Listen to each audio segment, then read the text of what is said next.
Muito bem, pessoal. Estamos aqui, então, para mais uma das nossas conversas aí dessa nossa Semana da Mentoria. O objetivo dessa nossa conversa agora é eu trazer para vocês alguns esclarecimentos, né? E vou mostrar exemplo para vocês de resposta de questão, né, de aluno nosso aqui do curso que gabaritou, ou seja, que tirou nota máxima na questão. Na verdade, eu até não quero falar só de questão com vocês, eu quero dizer a vocês assim que é muito importante para a segunda fase que você vai fazer, você dar uma olhada em provas anteriores, né? Assim como é importante você estudar para a primeira fase, resolvendo questões de provas anteriores de primeira fase, na segunda fase a gente tem essa mesma percepção.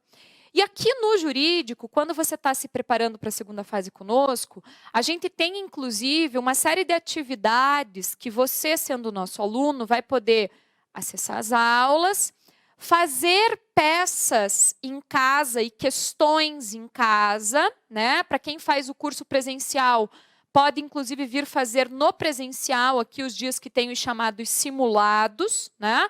A gente disponibiliza uma sala na nossa sede para que você faça a prova, né? Você quer sair de casa porque justamente você quer já ter, não quer fazer os exercícios no conforto do seu lar, porque você já quer se acostumar a estar num local diferente, enfim, né? Por isso que o nome é simulado, efetivamente falando, para a gente tentar simular até a questão de você não estar na sua casa resolvendo a prova. Então, você que é do presencial, né, quem é do online também tem a possibilidade, daí em determinadas datas, de vir até o curso para fazer a prova, né? Especialmente você que está aqui em Curitiba, o deslocamento é bem fácil, né? E aí, pessoal, o que é importante de você fazer essas atividades no nosso curso de segunda fase? Porque essas atividades, desde que elas sejam entregues nos prazos previstos no calendário de cada curso, elas são corrigidas por uma banca de corretores, né, que usa os gabaritos da própria FGV. Quero até dizer para vocês que alguns gabaritos eu acabo atualizando, adaptando, porque nós usamos provas também enunciado de algumas questões e de peças que são anteriores à reforma trabalhista, mas eu adapto os gabaritos e os enunciados, porque são assuntos interessantes, e se teve alguma mudança, eu adapto a pergunta também e a narrativa do enunciado para vocês poderem resolver e treinar. Então, na segunda fase, né, prova prática, além de você assistir às aulas teóricas, de você ter todo o conteúdo de como fazer a peça, como responder a questão, e veja, é importante dizer que no nosso curso de segunda fase, a gente vai abordar as peças, desde a identificação de peças, desde o endereçamento da peça até o finalzinho, né? As questões também, como identificar o assunto principal da questão, como fazer procura dessa resposta da questão no meu material de apoio, né? A gente usa muito na segunda fase o material de apoio e o índice alfabético remissivo desse material de apoio é fundamental, né? E, além de técnicas de redação e tudo, o que é super importante para você que é aluno de segunda fase, e mesmo até para você desmistificar a sua escolha de segunda fase? É você analisar, você dar uma olhada, até para matar a sua curiosidade, em provas anteriores.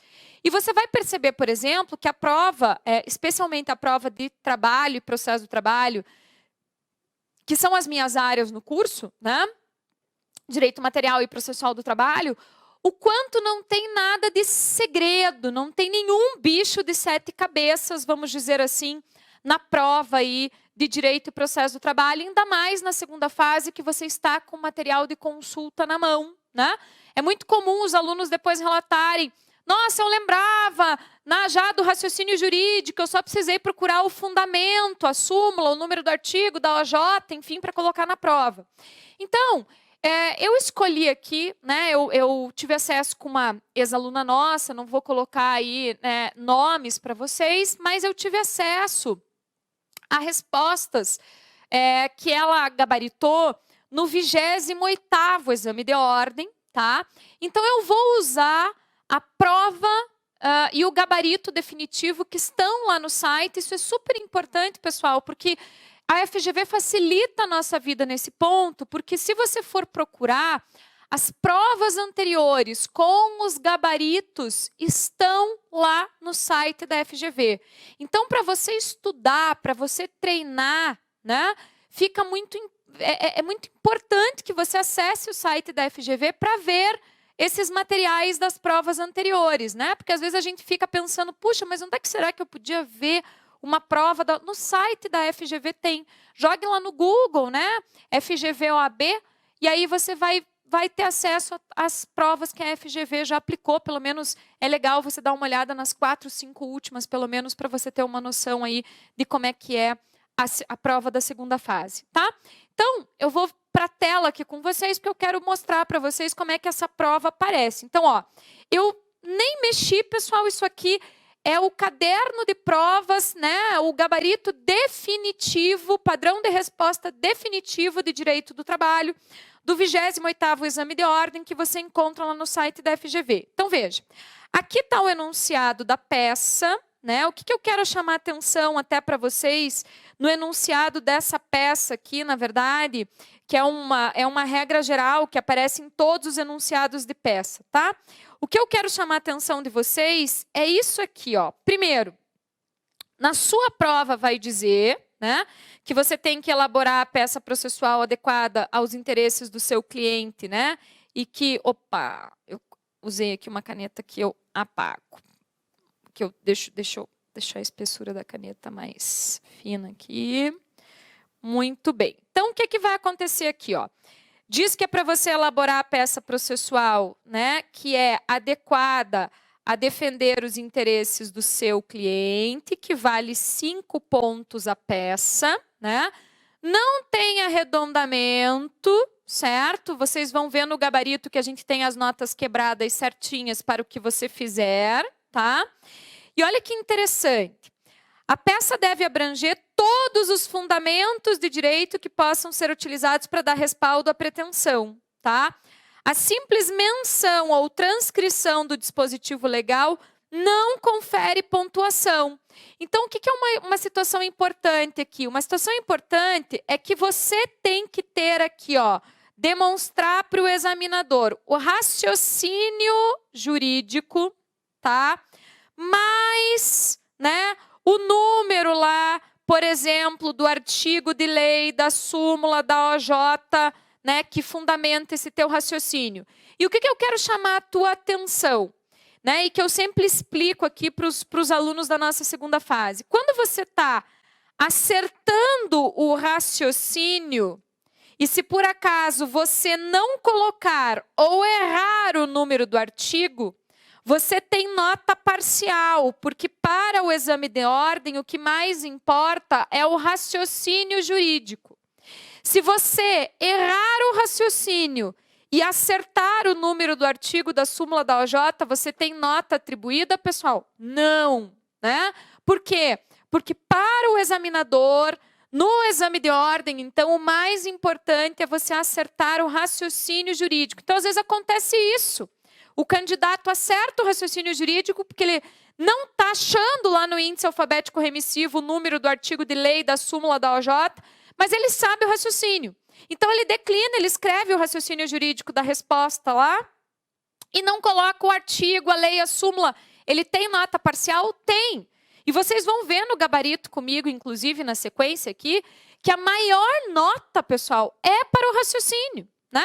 Claro que eu não posso deixar de colocar os artigos de lei, porque eles vão ter nota menor, mas é uma nota que faz diferença, né? Agora, o que mais que é interessante também de direito do trabalho? Vocês certamente já ouviram falar que a reforma trabalhista trouxe a regra de que as reclamatórias trabalhistas, as petições iniciais, precisam ter indicação de valores dos pedidos. Mas olha o que diz aqui a prova da FGV. Nos casos em que a lei exigir liquidação de valores, não será necessário que o examinando o apresente, tá? Por quê? Primeiro, porque eu posso ter no escritório uma pessoa especializada em fazer cálculos para mim e que eu vou apresentar a planilha depois. E segundo, pessoal, que aqui é um próprio posicionamento da banca de não ser necessário apresentar valores. Por quê? Porque dependendo do valor que alguém declinasse na prova, um valor muito específico, assim, até com riqueza de detalhes de centavos, quem sabe, pudesse significar identificação de prova. Então, para evitar qualquer discussão a respeito disso, a própria banca está interessada no raciocínio, no artigo, súmula ou AJ, mas não está interessada, né, nas liquidações dos pedidos aqui, por exemplo, se essa peça fosse uma reclamatória trabalhista, tá? E daí o que a gente tem na sequência? Na sequência aqui, a gente vai ter a seguinte situação aqui que é importante de vocês verificarem lá no site da FGV. Primeiro que vocês têm o comentário, que é um comentário que é feito pela banca aí, né, no próprio dia da prova, comentários que a gente já tem uma ideia de como vem o gabarito, tá? Mas uma ideia de como vem o gabarito. Por quê? Porque se vocês fizerem o comparativo desses comentários aqui com os gabaritos que estão abaixo, olha o gabarito que é usado para correção dessa peça aqui do 28º exame de ordem, olha o gabarito que foi utilizado para correção, tá? Então, se vocês forem comparar aquele gabarito comentado com esse espelho de correção aqui, vocês vão perceber que aqui é mais benéfico para o candidato, porque normalmente vem mais opções de artigos de lei, de súmulas, de OJs do TST, tá? Então, aqui eu quero chamar a atenção de vocês para alguns pontos, né, que eu mencionei ali antes para vocês, especialmente aquela situação de falar em artigo de lei, né, e falar também em raciocínio jurídico. Então, por exemplo, essa peça do 28º exame de ordem, né, foi uma contestação, tá? Então, foi uma contestação. Aí, queria que o endereçamento fosse aqui para o juízo da 80ª Vara do Trabalho de Cuiabá, tá? Aqui já vem, ó, se você acertou o endereço... Bom, primeiro é o seguinte, pessoal. Se você acertou a peça, o nome da peça, o restante vai ser corrigido. Se você errou a peça, eles nem olham para o restante do que você escreveu, a nota é 0, né? Atribuído 0. Agora, acertou o endereçamento, já tem aqui 1/10, né? Você fez a identificação na qualificação da peça, você fez a identificação do réu e da parte autora. Então, você tem 1/10 para cada um aqui, pode somar mais 2/10. Você citou o fundamento da peça, que é o artigo 847 da CLT. Então, você tem mais 1/10 aqui para somar, tá? Agora, veja, o que acontece? Deixa eu pegar uma situação que é do mérito aqui. E sabe o que é interessante, pessoal? Que na prova da FGV, na prova de trabalho, por exemplo, eles não estão preocupados se vocês estão chamando uma determinada parte da prova de preliminar, da peça, né, de preliminar, de mérito, não. Eles estão interessados nas teses. Então, já aconteceu, por exemplo, dessa situação aqui, que é uma preliminar de contestação, a inépcia, ó, preliminar de contestação, se vocês olharem lá no artigo 337 do CPC, é uma das hipóteses que eu chamaria na prática de preliminar. Já aconteceu de o aluno esquecer de colocar isso nesse momento da peça, logo depois da qualificação, e quando ele estava fazendo o mérito, uma tese de mérito, ele, meu Deus, tinha uma preliminar de inépcia agora, aqui, em relação ao adicional de periculosidade. E agora? Né? E aí ele colocou lá no final, terminou o mérito e colocou o tópico, abriu um tópico chamado inépcia. Ganhou nota? Ganhou! Porque ele acertou o raciocínio jurídico aqui, de que havia inépcia quanto ao adicional de periculosidade, tá? E pediu a extinção sem resolução do mérito aqui, né? Indicou a hipótese de inépcia, então, né? E pediu a extinção sem resolução do mérito, certo? Veja que interessante. Vamos supor que seja aquele caso que você não encontra o fundamento, o número do artigo, mas você acertou o raciocínio, que era um raciocínio de inépcia. Então, você tem nota parcial de 4/10. Aí, se você citou, olha, ou o artigo 330, parágrafo 1º, inciso 1, ou o 485, inciso 1 do CPC, qualquer um dos dois. Aí, se eu coloquei os dois, professora, tudo bem, mas colocou um deles só, você tinha mais 1/10 aqui para totalizar os teus 5/10, né? Então, você poderia tirar uma nota parcial de 4/10 ou aqui a nota total, então, colocando o raciocínio jurídico mais o fundamento, chegar a 5/10. Agora veja, quero chamar a atenção de vocês para uma questão aqui, vamos pegar esse assunto salário in natura, né? Que se vocês forem ler o enunciado da peça, o reclamante estava querendo a integração ao salário dele do plano odontológico que era fornecido pelo empregador, né? Vejam a característica disso aqui, pessoal. Você poderia fazer esse item da sua contestação em 2, 3 linhas, pessoal. Era simplesmente dizer assim, ó, não tem direito ao autor porque o plano odontológico não integra o salário, tá? Ou não tem natureza salarial, ou não é salário in natura, e indicar o artigo 458, parágrafo 2º, inciso 4, ou o parágrafo 5º do mesmo artigo da CLT, tá? Então, vejam que se você acertasse também só o raciocínio jurídico, 4/10. Indicou o artigo, mais 1/10 aqui, né? Mas veja que interessante, pessoal, são raciocínios curtos. E é isso, inclusive, que você tem que observar, independentemente da área que você vai fazer na segunda fase, né? Claro que se você for fazer trabalho, ficarei muito feliz de encontrá-lo aí na segunda fase, seja presencial, seja online. Mas uma coisa muito importante para você que vai fazer a segunda fase do exame de ordem, na disciplina que for, é ter a curiosidade de olhar esses gabaritos, porque às vezes a gente fica achando assim que é uma coisa fora da sua realidade, porque você que nunca fez uma peça, né, ou que só fez as peças lá do seu curso de direito, lá nos núcleos de prática jurídica, das matérias de prática jurídica, às vezes você fica pensando, meu Deus, mas eu nunca vou conseguir escrever uma peça de segunda fase do exame de ordem. Então vejam que interessante, pessoal. É objetivo, né? É curto. Quanto mais você ficar se enrolando, vamos dizer assim, quanto mais você escrever, talvez seja pior, porque você vai acabar colocando lá a raciocínio a mais e vai acabar ficando confusa, inclusive, a sua resposta, né? O que eu sempre digo para os alunos é assim, na segunda fase do exame de ordem, o que conta não é quantidade do que você está escrevendo, mas sim qualidade, tá? E aí, pessoal, aqui, né, para mostrar para vocês, então a gente tem os outros itens da peça, né? Aí vai até a finalização aí da peça. Olha que interessante, uma coisa que a gente sempre diz no curso aqui. Veja, olha só. Data, local, advogado e OAB, né? Você não pode dizer o nome da cidade, certo? A data que você está lá fazendo essa contestação, que você está fazendo a prova, nem o nome, nem assinar e nem inventar um número da ordem. Isso tem que ficar genérico. Porque se você colocar um nome, um número de OAB, isso pode ser considerado identificação da peça, né? Identificação da peça é tudo aquilo que um corretor, mesmo não sabendo o nome da pessoa que ele está corrigindo a peça, porque na tua folha de resposta você vai ver, você não coloca teu nome em lugar nenhum, tá? Mas então a identificação da peça é tudo aquilo que o corretor, sem saber o nome da pessoa que está respondendo, consegue identificar por algum outro, né, número, algum outro nome, algum sinal que essa pessoa tenha feito na prova, para evitar que tenha fraude, né, pessoal? Que tenha corretor recebendo para aprovar a gente aí, ok?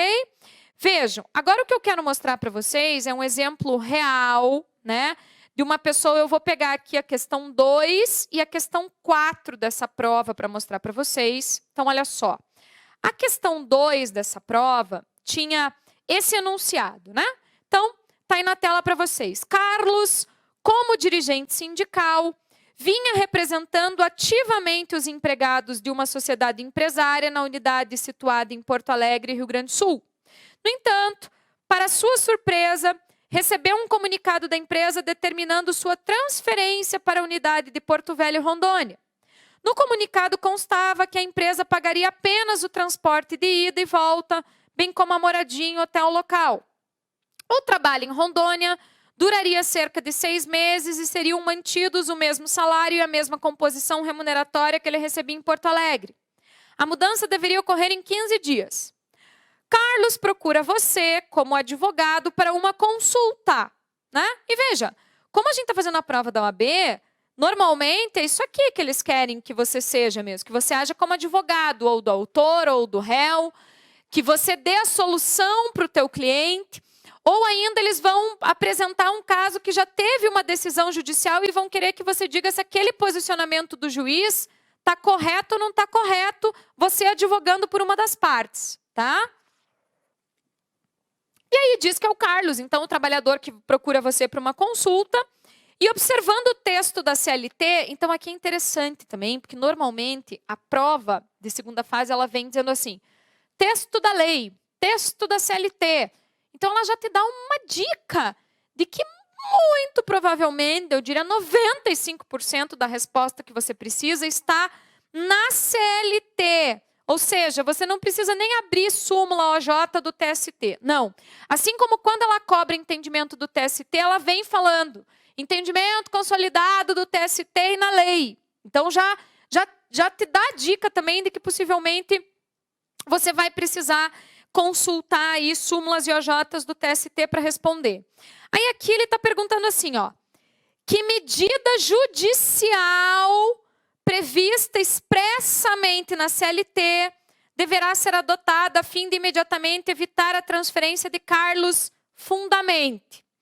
Então, pessoal, aqui na verdade dava para responder sem brincadeira, em uma linha, tá? E a segunda pergunta é, caso ocorra a transferência, Carlos terá algum direito trabalhista a reivindicar? Então, olha que interessante. Aqui nós temos medida judicial. Então, aqui eu tenho uma pergunta que envolve processo do trabalho. E aqui, direito trabalhista. Então, aqui é direito material, né, do trabalho, certo? Já vem para você a observação que simplesmente citar dispositivo legal não confere pontuação, porque o que acontece às vezes, pessoal? O candidato erra o raciocínio, mas acerta o dispositivo legal. Tem nota? Não tem nota, nem nota parcial, tá? Agora, se por acaso você acertar o raciocínio, tá? Acertar o raciocínio, certo? E errar o dispositivo de lei, você tem nota parcial porque acertou o raciocínio. E aí uma coisa bem importante na segunda fase é isso aqui, ó. As questões são as perguntas A e B. Você tem que colocar no seu caderno de resposta essa identificação. Você até pode começar respondendo pela B, não tem problema. Mas você tem que colocar no seu caderno de resposta essa identificação, porque o edital diz claramente que se você não disser que está respondendo a letra A ou a letra B, tá? Não lhe será atribuído nota. Então, se você pegar um corretor que segue o edital, por mais que a tua resposta esteja certa, se você não escreveu letra A ou letra B, ele vai te dar nota 0. Toma cuidado com relação a isso, tá? E daí deixa eu mostrar para vocês aqui o gabarito. Veja isso que eu acabei de te dizer. Até deixa eu ver se eu consigo deixar a letra E. Olha lá, ó. Olha lá. Que medida judicial prevista expressamente na CLT deverá ser adotada a fim de imediatamente evitar a transferência de Carlos Fundamente? Olha lá. Ação trabalhista ou reclamatória trabalhista ou reclamação trabalhista com pedido de liminar. E citar o artigo 659, inciso 9 da CLT. Tá? Então, uma linha, estava resolvida a sua questão. E olha, vou chamar a atenção de novo. Raciocínio jurídico, 55 décimos. Indicação do artigo correto, 1 décimo, para totalizar os 65 décimos aqui que vale essa questão. Tá? Então, toma cuidado. Olha a letra B. Qual é o direito? Adicional de transferência, ou pagamento de adicional, né, pagamento suplementar não inferior a 25%. Meio ponto, ó, 5 décimos o raciocínio jurídico. E a indicação do artigo da CLT, 1 décimo. Então, aquilo que eu falei para vocês, vale muito mais o raciocínio jurídico correto. Deixa eu pegar agora e mostrar para vocês, né, a resposta aqui do nosso aluno. Né? Deixa eu colocar na tela para vocês aqui. Deixa eu colocar, então, na tela a resposta do nosso aluno, tá? Que acertou, que teve nota total aí nessa questão. Então, deixa eu mostrar uma coisa para vocês aqui, olha. Não temos o nome da pessoa na prova, tá vendo? E uma outra coisa super importante, antes de falar do conteúdo da resposta. Vocês estavam vendo lá que era a questão 2. Então, olha que interessante aqui, ó, nós temos a folha de resposta da questão 2. Que se você responder aqui, colocar a resposta da questão 1, tá? Pode até estar correta a sua resposta. Mas como você colocou aqui a questão 1, eles vão te dar 0, tá? Então, veja que é bem importante essa observação aqui, porque a própria folha chama atenção, ó, espaço destinado para responder a questão 2. Em hipótese alguma, transcreva a resposta de outra questão e não ultrapasse 30 linhas, tá? Então, primeiro que você tem 30 linhas para responder cada questão. Mas, gente, eu vou contar para vocês, a maior parte das respostas, pelo menos de trabalho, em 2 linhas está resolvido. Olha esse caso aqui, né? A aluna acertou, ela tirou 10 nessa questão, tá? Mas veja, ela começou falando assim, ó, então, primeira coisa que tá super correta aqui é identificar qual pergunta eu estou respondendo, tá? Esse começo aqui, ela começa dizendo, Carlos foi empregado, eleito como dirigente sindical, tem estabilidade até 1 ano após o fim do seu mandato, conforme o artigo 543, parágrafo 3º da CLT. Tá certo. Mas essa não era a pergunta. A pergunta era qual a medida judicial, tá? E aí, ela responde aqui, ó, tá? Ela vai responder, então, que a medida judicial, ó, é um pedido liminar aqui, da decisão final do processo, numa reclamação trabalhista. E ela cita, deixa eu subir aqui um pouquinho a tela, tá? E ela cita o artigo 659, inciso 9 da CLT. Pronto, tá aqui a resposta corretinha da primeira pergunta que foi feita. Olha uma outra coisa que eu já quero observar com vocês. Ela errou aqui, ó. Ela errou, tá? Quando eu erro na minha resposta, eu vou passar esse traço aqui em cima, ó, um traço contínuo em cima. A partir do momento que eu passei esse traço contínuo, está no edital. A partir do momento que eu passei esse traço contínuo, automaticamente aquela parte do texto é desconsiderada, ok? Agora, pulou aqui uma linha lá, terminou a resposta dela, pulou uma linha, tá? E estava perguntando do direito que ele poderia exigir. Então, ela vem, identifica que ela está respondendo agora a questão B, né, a linha B, e aí fala, né, que caso ocorra transferência, terá direito a receber um adicional, porque é uma transferência provisória, né? Citou aqui a OJ 113 da SDI 1 do TST, e vejam que, por exemplo, TST está abreviado, porque pode ser abreviado mesmo, não precisa escrever Tribunal Superior do Trabalho. E daí o artigo que estava no gabarito, olha, o 469, parágrafo 3º, está citado aqui, então ela gabaritou também, certo? Nesse gabarito até poderia vir também essa OJ, mas não veio. Mas vou dizer para vocês que no nosso material de consulta da segunda fase é super fácil você encontrar no 469, parágrafo 3º, a remissão à OJ 113, e lá na OJ também tem remissão ao 469, parágrafo 3º. Então, quer dizer, quando você vai em um, você acha o outro necessariamente falando, ok? Então, ela afirma aqui e aqui ela acaba, né, vamos dizer assim, repetindo que ele tem direito a um pagamento suplementar nunca inferior a 25%, e cita o 469, parágrafo 3º da CLT. Então, gabaritou a resposta, tá? Então, isso era uma situação que eu queria aqui mostrar para vocês, né? Então, o que acontece, pessoal? É super importante, né?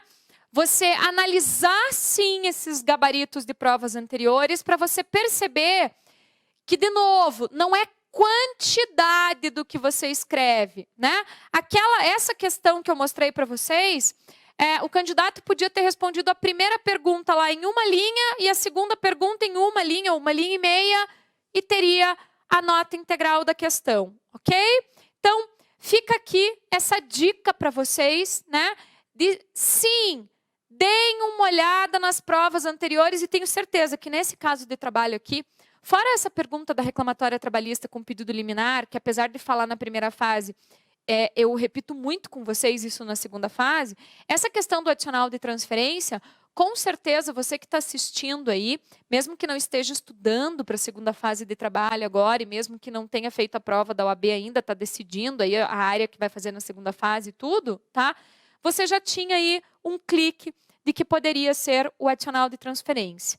Ok, pessoal? Então, fica aí mais essa nossa dica para vocês da semana da mentoria. Estamos à disposição aí para sanar mais dúvidas que vocês tenham com relação ao exame de ordem.